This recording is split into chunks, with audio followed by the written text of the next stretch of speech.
Oke, assalamualaikum warahmatullahi wabarakatuh. Selamat datang di Jejak Bang Calgo. Hari ini kebetulan bertepatan dengan Hari Buruh. Nah, hari ini saya mengundang sahabat saya, ayahanda saya. Pokoknya ini beliau ini segalanya, saudaraku juga. Jadi lengkap lah sudah. Dari SBSI, Bapak Kadir Nongko. Assalamualaikum. Waalaikumsalam warahmatullahi wabarakatuh. Baik, agak kareba ini. Alhamdulillah. Sehat-sehat. Siap, alhamdulillah. Tapi sibuk sih ini di Hari Buruh. Ya, Iya, iya, iya. namanya hari kelahiran. Iya, iya, iya. Kelahiran buruh itu pasti kita harus ada perayaan walaupun hanya sederhana. Iya, iya, iya. Jadi ini juga yang wajib saya tahu nih, dan masyarakat di luar sana banyak yang tahu ini sebenarnya SBSI apa, bergerak bagaimana, sistem kerjanya, berasal dari mana ini SBSI. Mungkin perlu kita dapat sedikit penjelasan dari Kakanda untuk ini. Oh ya, baik. Jadi saya mencoba menceritakan awal daripada lahirnya Federasi Pertambangan dan Energi Konfederasi Serikat Buruh Seluruh Indonesia.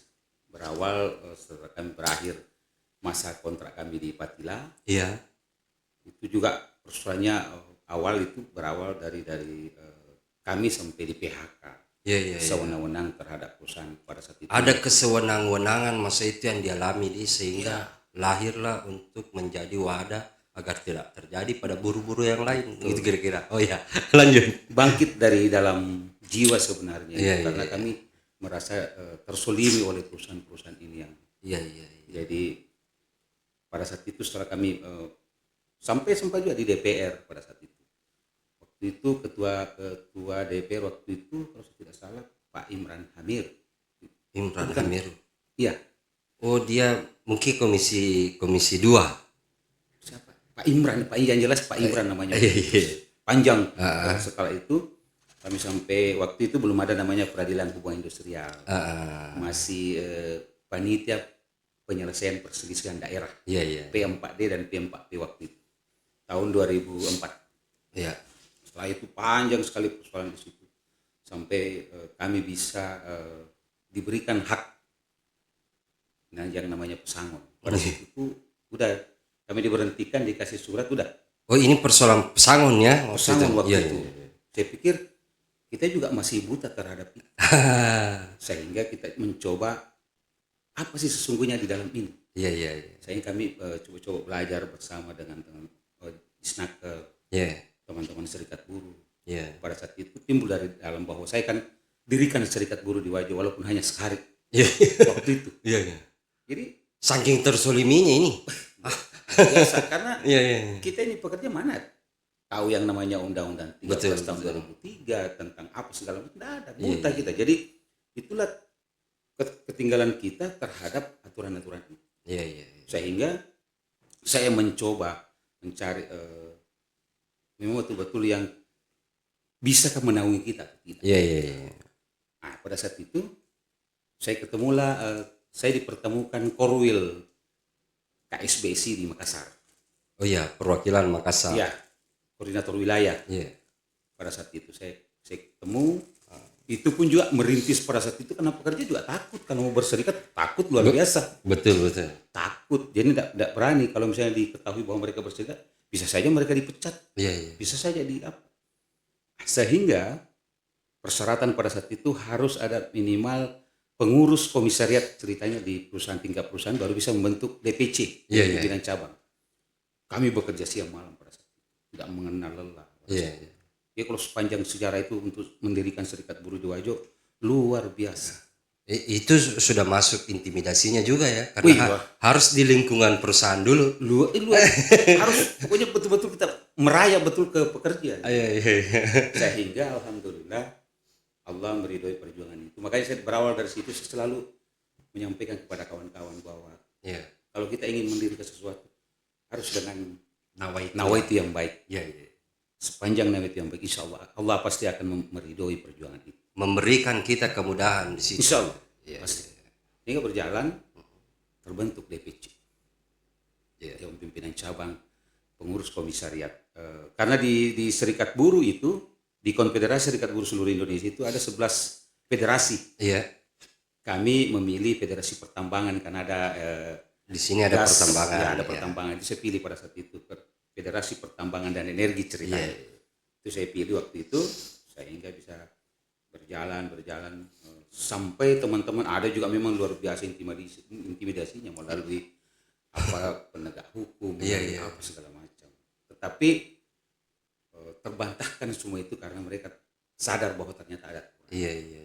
Dengan lahirnya itu maka sebagian kawan-kawan di Patila itu termasuk Energi Kritik sadar bahwa ternyata serikat ini penting buat kami, melindungi kami sebagai pekerja. Iya. Ada wadah kami. Iya. Ketika kami ada punya masalah, kami serahkan ke wadah. Karena organisasi ini juga memang tidak serta-merta juga mendampingi orang di ketika mereka bukan anggota. Betul. Anggota resmi sebagai anggota serikat buruh. Iya. Ada KTA-nya, terdaftar sebagai anggota di DPC. Iya. Ya seperti itu. Tidak semata harus saya dampingi sembarang, enggak. Bisa saya dampingi tapi secara pribadi. Tapi secara organisasi enggak bisa. Iya. Karena memang kita sudah diatur oleh anggaran dasar, anggaran rumah tangga. Ada anggaran rumah tangganya kan? Ada. Iya. Ada ART kita. Tapi ini sulit enggak, misalnya anggaplah saya mau masuk serikat buruh gitu. Ini prosesnya seperti apa kira-kira? Kalau jadi membentuk serikat pekerja di tingkat perusahaan itu yang diatur oleh Undang-Undang 21 itu minimal 10 orang. Ada ketua, sekretaris, bendahara. Iya. Yang penting mencukupi 10 orang itu sudah bisa terbentuk satu pengurus komisariat. Kalau sekarang sudah dewan pengurus komisariat DPK. Kalau tadi bercerita bahwa ini pertambangan, tentu ada buruh-buruh lain, bukan cuma di pertambangan. Nah, ruang lingkup SBSI ini apakah mencakup semuanya?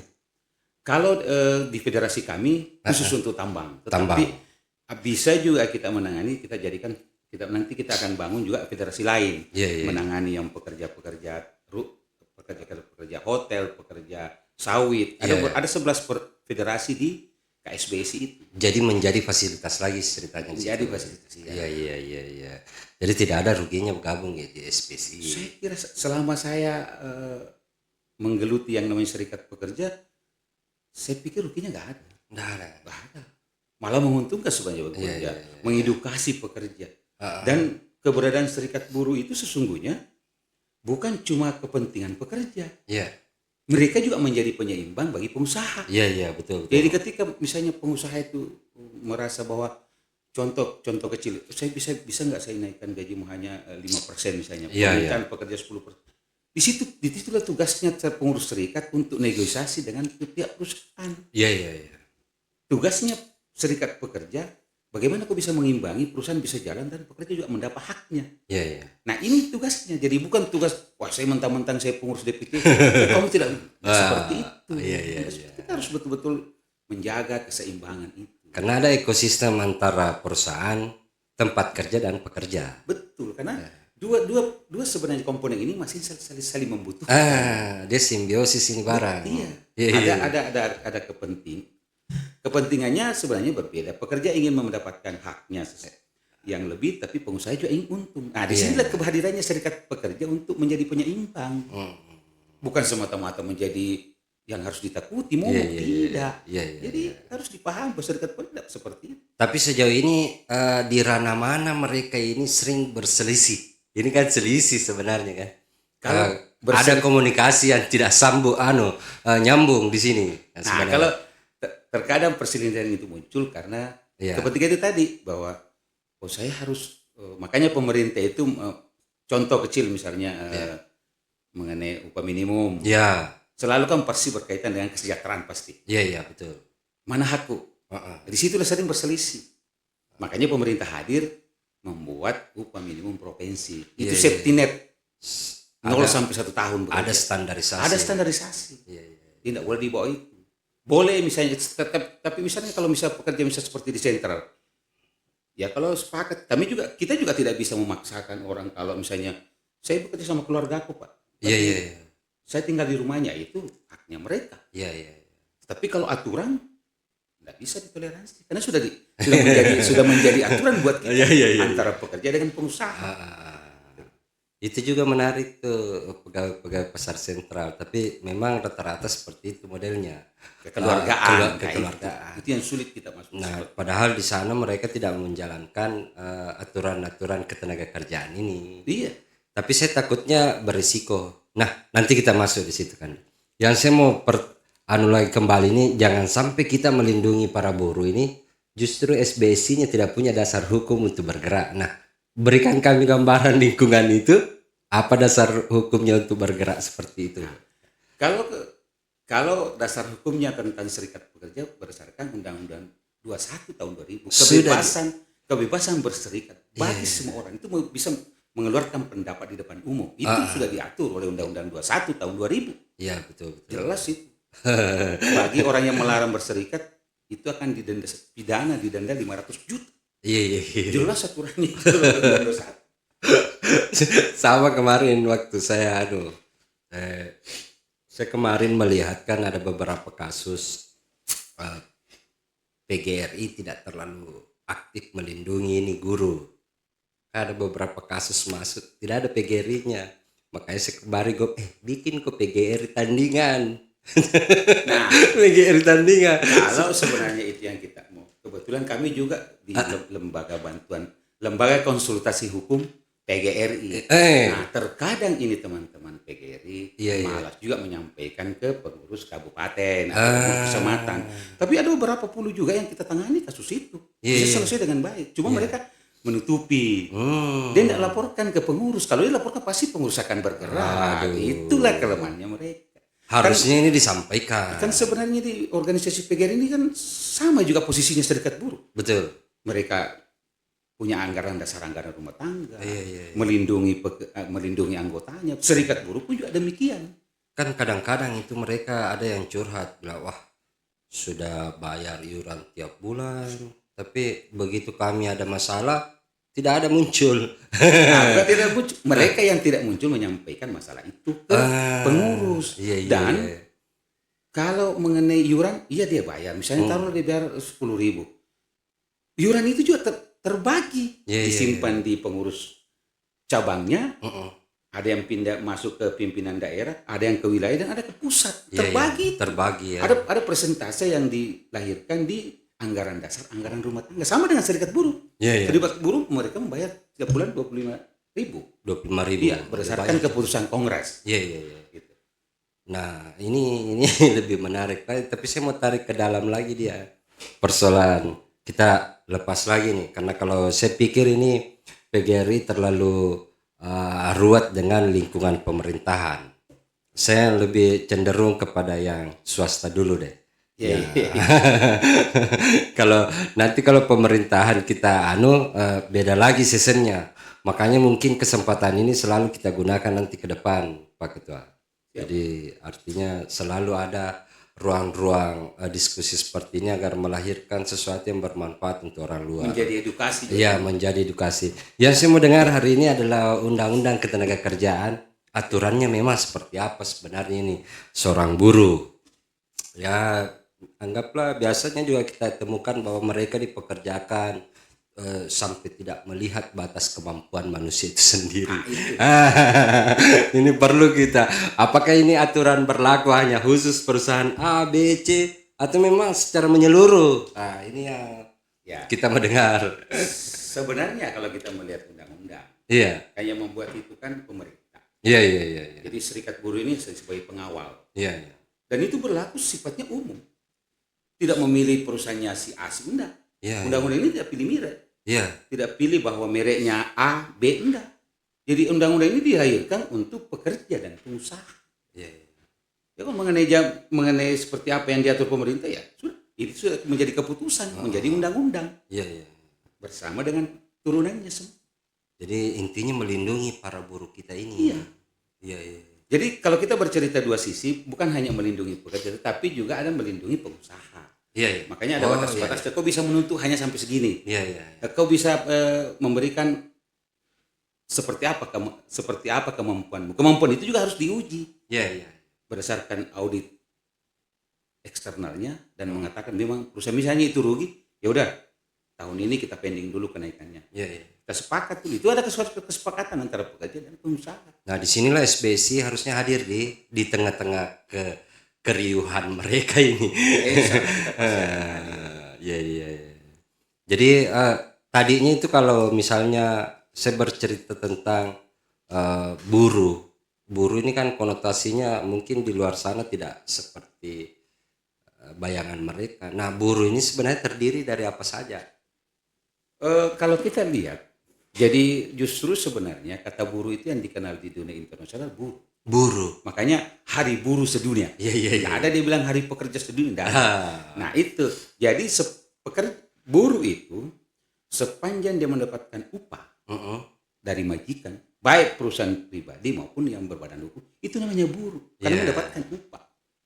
Siapapun itu. bahasa kerennya sekarang karyawan. Ya itu tidak malu.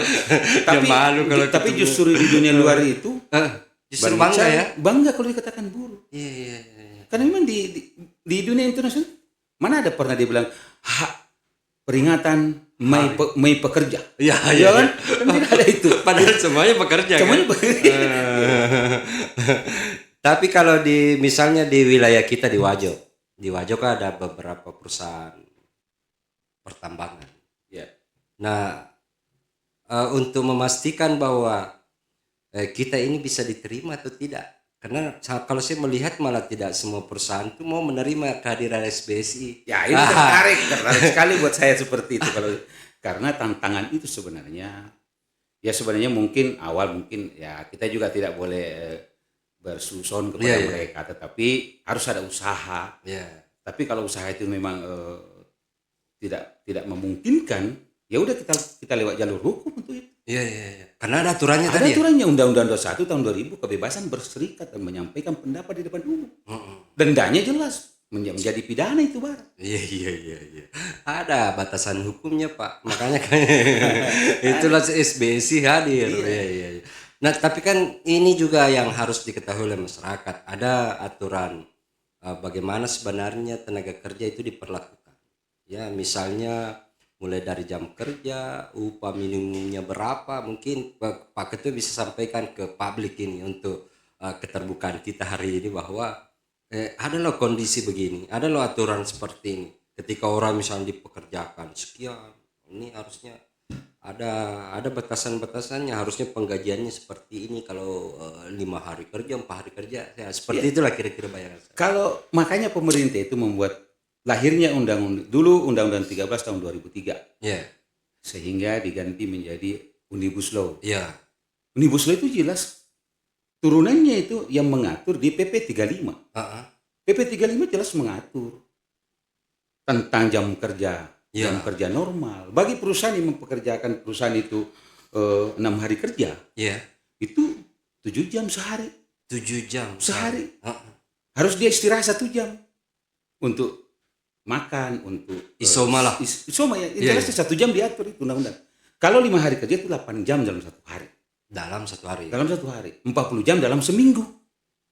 Jelas itu yang diatur PP 35 itu. Itu urunan dari Omnibus Law. Iya. Begitupun juga sebenarnya di Undang-Undang 13 tahun 2003. Itu juga diatur. Makanya pemerintah itu sangat berhati-hati mengatur tentang jam kerja itu. Iya, iya, iya. Karena ini manusia, ada kondisi lelah, ada kondisi fisiknya Betul, betul. capek, dia harus istirahat. Betul. Dan itu pun juga kalau misalkan disuruh lembur, kalau pekerja tidak mau lembur, tidak bisa dipaksa. Nggak bisa Nggak dipaksa. bisa karena kalau jam kerja wajib itu boleh, Iya, iya. harus Diikuti. diikuti. Tapi kalau lembur itu makanya dinegosiasi antara pekerja dengan pengusaha.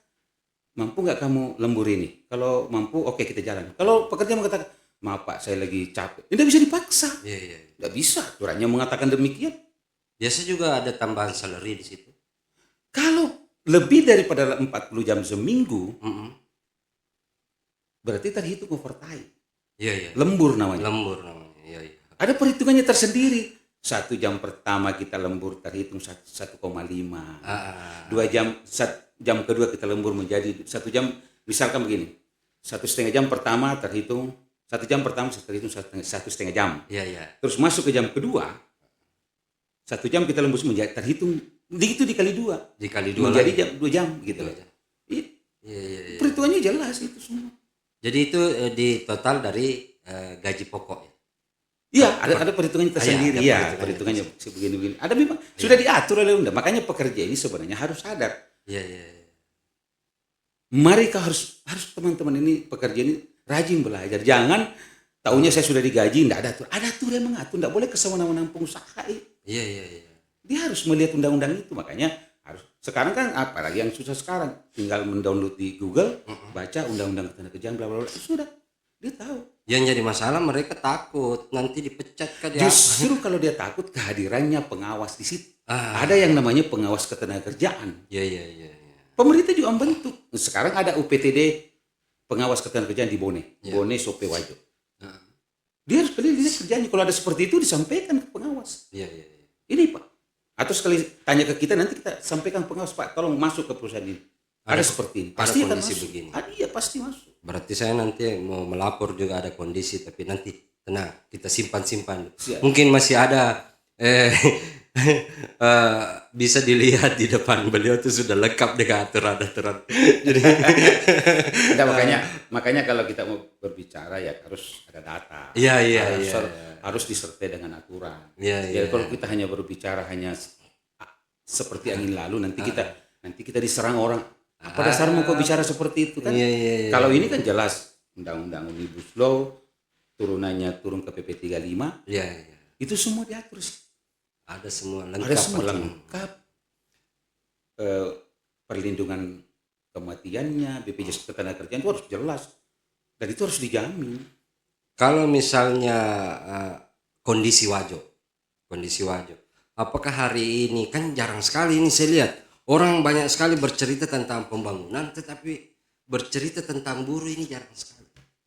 Nah, bagaimana gambaran SBSI melihat buruh, kondisi buruh hari ini di Wajo? Ada ndak yang perlu dibenahi? Ada ndak yang perlu misalnya? Ataukah memang sudah baik-baik saja? Kalau kita bercerita baik-baik saya itu tidak juga. Tidak juga. Disinilah harus perannya pemerintah, jangan hanya melirik sebelah mata ke pekerja. Karena kalau walaupun ada perusahaan besar misalnya perusahaan gas, kalau pekerja tidak ada, Iya. Kan tidak produksi juga itu. karena sesungguhnya pekerja juga itu Ya, membuat UMKM juga bisa meningkat. Iya. Kalau mereka bisa bekerja terus gajinya lancar atau seperti apa, ya pasti kan belanjanya di UMKM itu. Iya, iya. Ya bisa juga menunjang untuk APBD kita. Perputaran ekonomi Perputaran kita. ekonomi di kita pasti. Dan juga dia menjadi indikator peningkatan ekonomi kita. Iya jelas. Jangan sampai cuma dipakai alat hitung tuh. Nah itu yang jadi masalah di kita. Tidak ada yang care terhadap itu. Jadi Pak Ketua mau bilang hari ini belum baik-baik Oh saja. iya jelas. Iya, Belum iya. baik-baik saja. Nah, kira-kira kecamatannya SBSI untuk melihat itu pembenahannya harusnya seperti apa? Makanya kita harus berkolaborasi dengan pemerintah Iya, iya. untuk membenahi hal-hal itu. Iya, iya. Kalau ada yang melenceng, pemerintah ada, serikat buruh sebagai pengawal aturan itu, datang pemerintah, disitulah harus kerjasama yang baik. Iya, dalam hal bagaimana bisa mensejahterakan pekerja beserta keluarganya. Itu tujuan utama kita sebenarnya berserikat. Iya, iya. Jadi bukan hanya sekedar ogah-ogahan. Iya.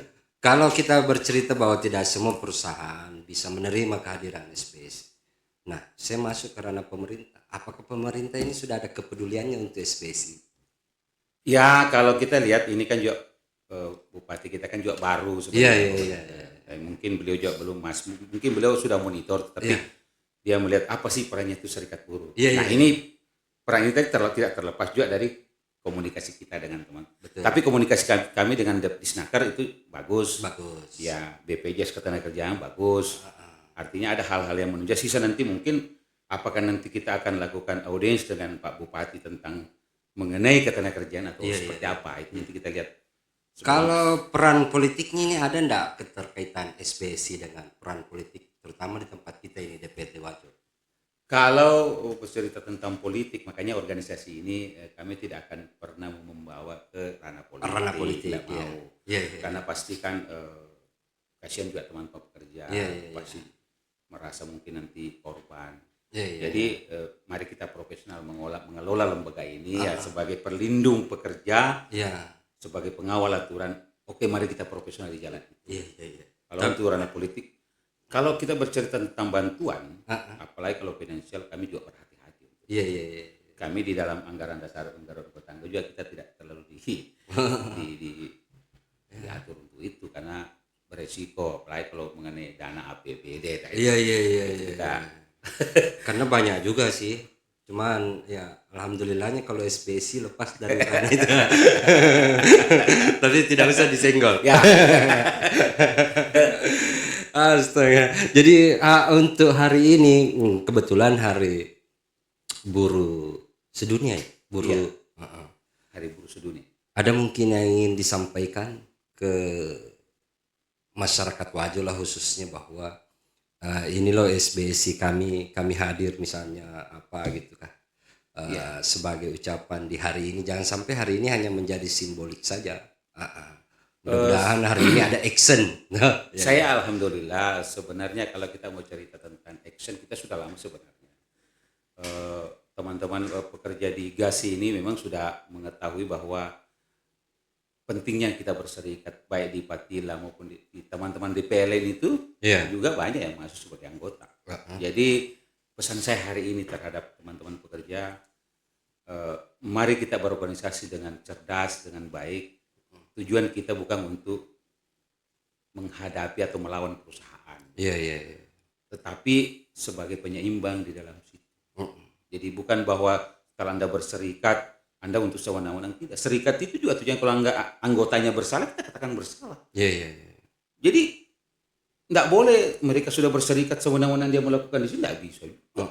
Tetap kita harus tetap di koridor aturan yang ada. Iya, iya, iya. Kalau aturan mengatakan seperti ini, itu kita lalui. Jangan juga kita seenaknya. Justru juga dari pihak pengusaha juga harus melihat bahwa kalau misalkan memang pekerja ternyata sudah diatur oleh undang-undang untuk tentang berserikat, ya tidak bisa juga dilarang. Kalau dilarang ya, cuma nanti kalau nanti misalkan dia dilarang ya resikonya pasti tinggi. Iya, iya. Konsekuensinya Anda harus berhadapan dengan nanti hukum. Iya, iya. Karena undang-undang ini, undang-undang itu. Jadi sebenarnya saya ada perhatian. Ini sebenarnya perhatian saya sih, secara pribadi terkait lingkungan. Gitu. Ini kan kehadiran MBG di Wajo dianggap sebagai dapat merekrut 37 dapur. Itu sampai 1.800 tenaga kerja. Kalau kita hitung-hitung 37 dapur, rata-rata 50 orang. Nah, ini kan cukup menjadi perhatian saya.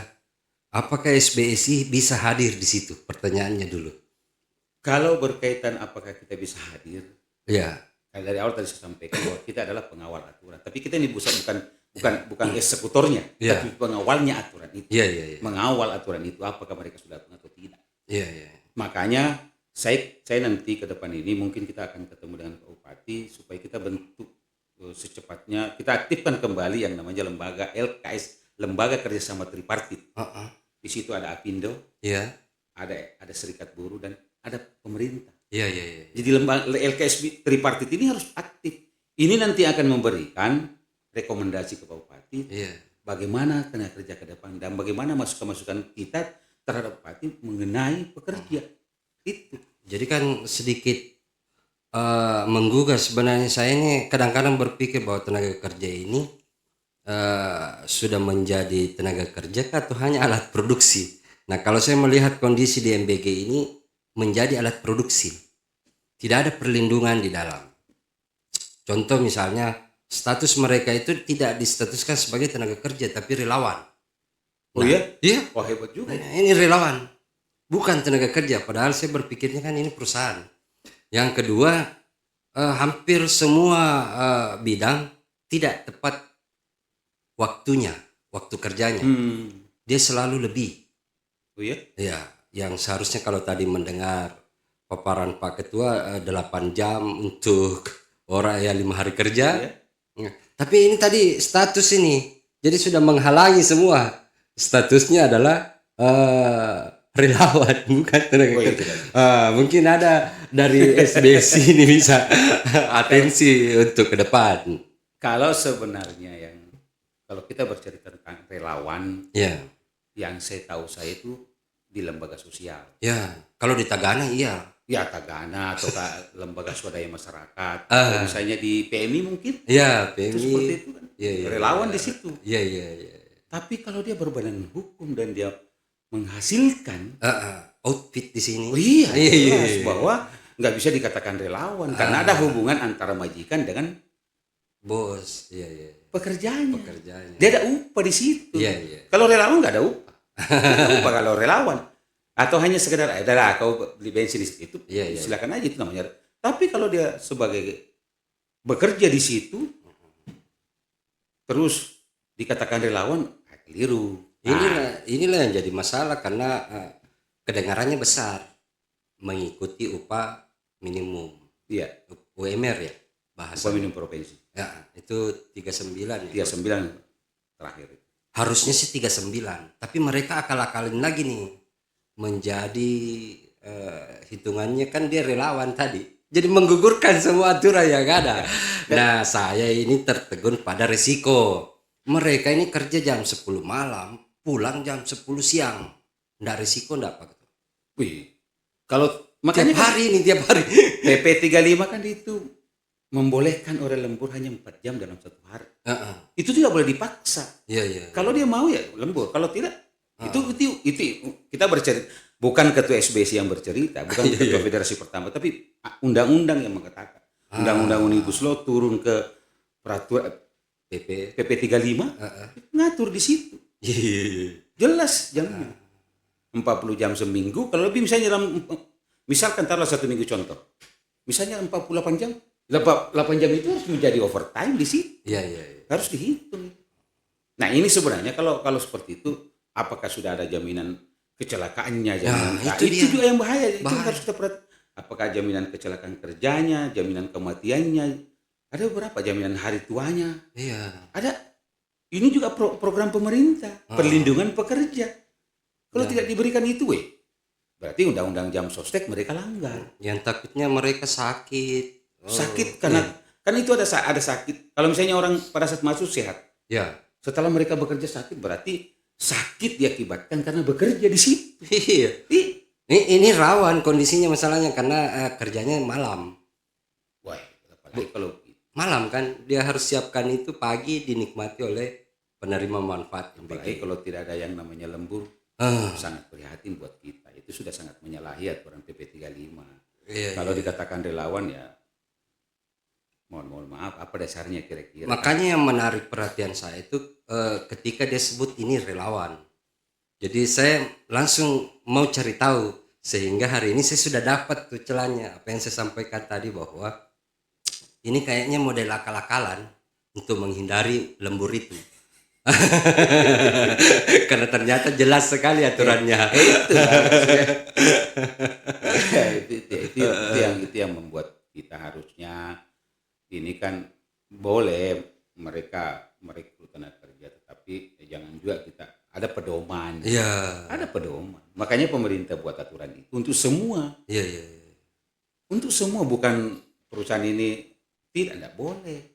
Masalahnya kan itu yang digaungkan bahwa MBG, kehadiran MBG bukan hanya pada tataran manfaat, penyerapan hasil bumi, tetapi ada tenaga kerja. Tetapi kan tenaga kerja itu begitu kondisinya. Jadikan relawan itu jadi masalah juga tak boleh. Nah, di sini harus peran pemerintah di sini adalah dalam hal ini pengawas ketenagakerjaan Iya. harus melihat. Dia juga harus punya kontrak kerja dengan pekerja itu sendiri. Kalau SBSI melihat ini harus diapakan? Model begini, kondisi seperti Oh, dia harus dijadikan karyawan, bukan lagi relawan. Itu tidak dikenal di dalam undang-undang ketenagakerjaan. Iya, iya. Nggak ada. Tidak dikenal itu yang namanya relawan. Kalau mau jadi relawan pada saat pilkada, saya itu relawan. Boleh relawan itu. Kalau relawan pada saat kayak kita bekerja di perusahaan di SPPG itu, dia kan berbadan hukum. Iya, iya, iya, iya. Ada hasil, Iya. ada keuntungan di situ. Iya. Transparan lagi keuntungannya. Iya. Keuntungannya jelas. Dia harusnya melihat itu bahwa memang ada haknya pekerja. Iya, Berikan haknya pekerja. Sebenarnya kalau lembur ini, itu tadi saya bilang kalau lembur ini disepakati, Pak saya hanya mau lembur 2 jam Pak. Iya. Iya, tidak boleh dipaksa. Oh. Undang-undang itu mengatur minimal 4 jam, maksimal 4 jam dalam satu hari, 18 jam dalam 1 minggu. Bayangkan, itu diatur oleh PP 35. Iya, iya. Di PP 35 diatur di pasal 26 dengan di PP 35 itu tentang jam kerja lembur. Jam kerja Iya. lembur. Jadi jelas aturannya tidak bisa Jelas, nggak bisa dimain, nggak bisa dimanipulasi itu. Ya kalau mengenai hal seperti itu nggak bisa. Pengawas ketenagakerjaan harus turun tangan di situ. Kalau Iya, perlu iya, kita paksa, tolong Pak, periksa itu. Nanti kalau ada yang kecelakaan atau Iya. ada yang lemes di situ, Bapak terus hanya Bapak pengawas kan digaji oleh negara, digaji oleh pajaknya pekerja. Iya, iya, betul, betul. Iya jelas dia harus tahu itu. Itu juga di di aturan ketenagakerjaan itu jumlah UMR itu tidak cukup, karena saya melihatnya di kisaran 12 hari itu 1,5 juta, berarti kalau 24 3 juta aja, Iya. kurang lagi tuh. Jadi makanya dia ngakalin supaya bisa. Ini jangan sampai menjadi akal-akalan. Nah, Ya sepanjang mereka tidak mengikuti aturan yang ada, iya, iya, iya, iya. berarti itu mereka mengakal-akali. Karena jelas sekali aturan ketenagakerjaan Jelas. kita. Makanya undang-undang ketenagakerjaan itu mudah-mudahan ini teman-teman. Karena hari ini ada hadiah kita pekerja, Iya. ada PP peraturan Kepres Ya, tentang kesewenang-wenangan tentang PHK. Iya. Tadi disampaikan pada saat Pak Prabowo lagi ikut dalam Mede di Monas. Itu satu. Yang kedua, peraturan Kepmen ya. Iya. Kepmen nomor 7 tahun 2006 iya, tentang masa kerja yang bisa hanya sampai 5 tahun. iya, iya, iya. Nggak boleh lagi ada 1 tahun, nggak boleh lagi. Iya, karena masih ada itu. Iya, hari ini lahir itu semua. Itu yang perlu itu yang kita kawal. Serikat Buruh mengawal itu. Tapi kita serikat buruh ini bukan eksekutor. Iya, iya. Tapi dia hanya pengawal. Memberikan pengawalan itu semaksimal mungkin. Hanya untuk memastikan bahwa itu berjalan. Iya. Iya, iya. Apakah itu berjalan? Kalau tidak kita pasti laporkan. Iya, iya, iya. Luar biasa perbincangan kita hari ini. Namun kalau kita mau bercerita tentang buruh tentu tidak ada juga habisnya.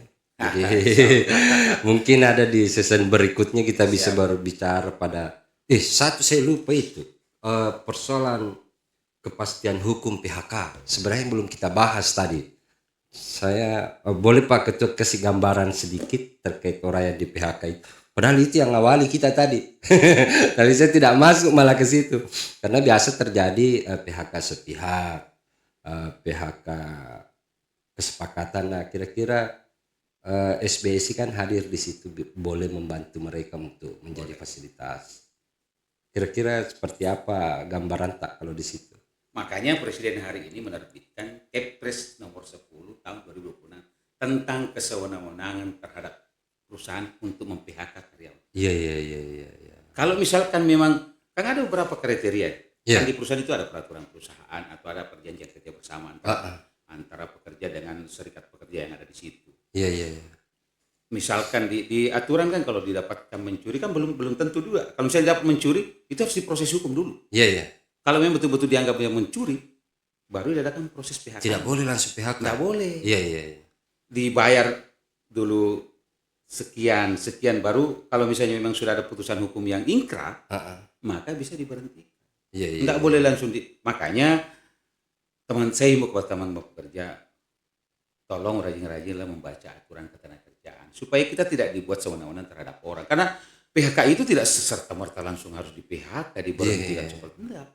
Nah ini yang harus mereka pelajari. Kecuali memang kalau fatal atau misalnya membawa narkoba, nah itu sudah tidak bisa toleransi. Mereka memukul pimpinan, memukul misalnya majikan, itu tidak boleh toleransi. Tetapi tetap harus ada proses. Hak-haknya diberikan dan diberhentikan. Nah, kalau tadi ada aturan yang tentu kabar gembira ya buat ketenagakerjaan kita. Ada enggak harapan terbesar SBSI untuk Wajo dan pada umumnya? Kalau kita sebenarnya melihat harapan itu besar. Iya. Apalagi nanti dengan ini kan sismik ini berjalan. Iya. Weh, kalau itu nanti berhasil luar biasa nanti. Saya bayangkan tuh merowali kedua kita. Bisa jadi Pak. Justru ini sebenarnya pemerintah, termasuk kita serikat buruh harus mendorong semua itu. Iya, iya. Karena seismik itu berjalan, berikan kesempatan dia untuk. Nanti yang kita bisa awasi adalah pada saat mereka drilling. Ya. Drilling itu kan kapasitasnya besar. Pada saat nanti dibor itu pengeboran, itu nanti kita harus awasi di situ. Apakah sudah sesuai? Nah, kalau yang seismik ini kecil kemungkinannya karena hanya mengetahui ada cadangan di dalam. Iya. Kalau resikonya tidak terlalu besar. Jangan diganggu dulu Jangan lah. dulu diganggu, biarkanlah. Iya. Yang perlu nanti kita awasi pada saat mereka drilling dan kita awasi tenaga kerja di situ. Itu peran kita di situ harus ada. Gitu. Berikan dulu ruangnya toh. Berikan dulu ruangnya. Iya. Nah, yang saya khawatirnya ini, Bang Ical, kalau mereka sudah malah jenuh. mereka pindah. Bupati Bone sudah bikin MOU Iya, betul. untuk itu membukakan karpet merah Iya. untuk investor tentang migas. Iya. Nah, ini yang harus pemerintah, dalam hal ini Bupati, bersama dengan DPR harus bekerja sama, berkolaborasi untuk mendorong ini supaya nanti kalau berhasil itu kan APBD kita kan juga meningkat. Iya. Tenaga kerja juga bisa mendapatkan lapangan kerja. Sebenarnya kan ruang-ruang itu luas karena misalnya gas kita bisa menjadi suplai untuk daerah lain. Ya bisa saja. Nah, ini yang harus kita support. Support untuk itu. Jangan kok ganggu dulu bos, baru penelitian ini Baru pengetesan adakah di sini? Iya. Salo Bulo berapa ratus miliar di situ. Dibor, tapi tidak memadai, ditinggalkan. Bayangkan. Nah, ini yang saya khawatir di sini belum apa-apa. Iya. Terus diganggu seperti itu. Dia pasti Mereka juga jenuh. Udah deh, pindah aja kita ke Bone. Di Bone sudah siap nih. Bupati langsung menandatangani MOU. Pada saat kemarin ikuti ada kegiatan SKK migas itu di Kalimantan. Bupati Bone langsung. Saya lihat berita itu, saya dikirimi teman dari Kalimantan. Bupati Bone ada di sini, menandatangani MOU. Iya kan? Ini kan investasi ini tidak gampang untuk kita tarik masuk. Iya. Kita harus yakinkan dulu bahwa kamu bekerja dengan baik, aman, dan nanti yang kita awasi semua mengenai ketenaga kerjanya. Ya. Betul tenaga kerja lokal ini terserap atau tidak itu. Jangan dulu pada tataran kerja atau tidaknya. Pastikan dulu dia beroperasi di situ. Berikan dia kenyamanan, keamanan. Sambut dia dengan baik. Luar biasa perbincangan hari ini, tapi tentu kalau kita ingin membahas satu demi satu tentang buruh ini agak panjang sehingga season berikutnya masih terbuka untuk Pak Ketua. Siapa tahu ada informasi penting yang ingin disampaikan kepada masyarakat, tempat ini bisa digunakan Pak Ketua. Siap, insya Allah. Oke, terima kasih banyak waktunya Pak Ketua SBSI Kabupaten Wajo, Bapak Kadir Nongko. Ketua DPC Federasi Pertambangan dan Energi Konfederasi Serikat Buruh seluruh Indonesia. Seluruh Indonesia. Oke, terima kasih. Assalamualaikum warahmatullahi wabarakatuh. Waalaikumsalam warahmatullahi wabarakatuh.